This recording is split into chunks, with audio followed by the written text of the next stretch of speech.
ये पहले मान के चलिए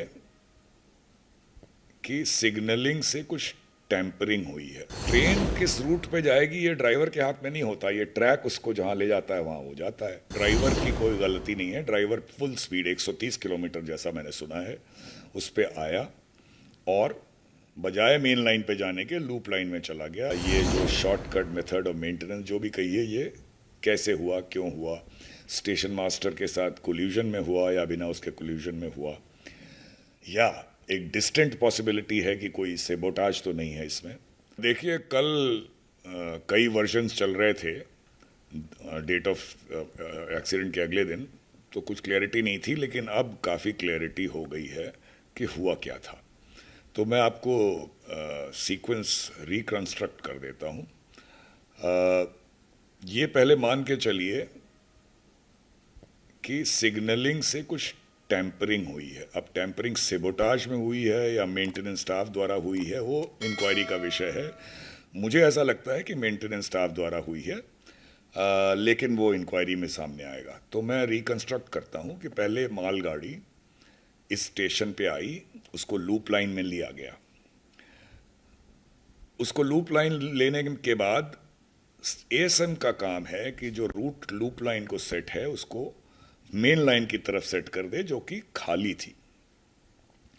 अब उसने ऐसा किया या नहीं किया ये भी इंक्वायरी में पता चलेगा, लेकिन ठीक उसी समय सिग्नलिंग के स्टाफ मेंटेनेंस में मान लीजिए काम कर रहे थे, तो उन्होंने कुछ टैंपरिंग नहीं कहें, उन्होंने अपना शॉर्टकट मेथड लगाया मेंटेनेंस को जल्दी करने के लिए। ऐसा होता है कभी कभी, और उसकी वजह से इंडिकेशन स्टेशन मास्टर को ये मिला कि जो अब रूट है वो मेन लाइन को सेट हो गया है।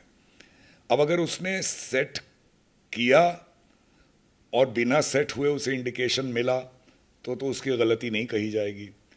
अगर उसने सेट नहीं किया और उसके बिना कुछ किए ही ये इंडिकेशन आ गया कि मेन लाइन को रूट सेट हो गया है, तो उसकी कल्पेबिलिटी है। बहरहाल हुआ ये कि रूट जो है लूप लाइन को सेट था और सिग्नलिंग दिखा रही थी कि ट्रेन को मेन लाइन पे जाना है, तो ड्राइवर की कोई गलती नहीं है। ड्राइवर फुल स्पीड 130 किलोमीटर जैसा मैंने सुना है उस पे आया और बजाय मेन लाइन पे जाने के लूप लाइन में चला गया, और उसके बाद या तो वहीं डिरेल हुआ या आगे जाके टक्कर मार के डिरेल हुआ, वो इम्पोर्टेंट नहीं है।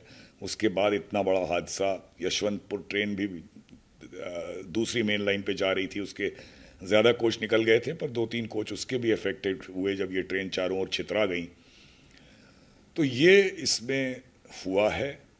अब इंक्वायरी में ये रिवील होगा कि ये टैंपरिंग या ये जो शॉर्टकट मेथड ऑफ मेंटेनेंस जो भी कहिए, ये कैसे हुआ, क्यों हुआ, स्टेशन मास्टर के साथ कोल्यूजन में हुआ या बिना उसके कोल्यूजन में हुआ, या एक डिस्टेंट पॉसिबिलिटी है कि कोई सेबोटाज तो नहीं है इसमें, जो मुझे नहीं लगता, लेकिन पॉसिबिलिटी रूल आउट नहीं की जा सकती।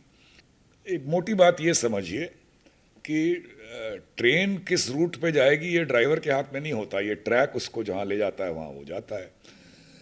और ये सेफ्टी बनी रहे कि एक ही लाइन पे 2 ट्रेनें एक साथ नहीं आ जाएं, चाहे स्टेशन में या मेन लाइन में। इसके लिए एक सेट ऑफ इंटरलॉकिंग होती है विच इंश्योर्स कि जो आप सिग्नल जिसको दे रहे हैं और जो रूट सेट कर रहे हैं दोनों में सामंजस्य हो और कॉन्फ्लिक्टिंग नहीं हो। तो उसमें इंटरलॉक्स काम आते हैं, और इस सिस्टम को इलेक्ट्रॉनिक इंटरलॉकिंग या कोई भी इंटरलॉकिंग कहा जाता है। नहीं, इंटरलॉकिंग फेलियर तो हो सकता है, लेकिन फेल होने पे वो सेफ मोड में जाएगा, उसमें वो एक्सीडेंट की सिचुएशन नहीं पैदा होगी। इक्विपमेंट तो फेल हो ही सकता है। यहाँ पे जो हुआ है वो, जो मैं कह रहा हूँ कि टैंपरिंग का केस है, यानी कि आपने कोई शॉर्टकट लगाया मेथड में या आपने क्रिमिनल किसी इंटेंट से कोई टैंपरिंग की। अब ये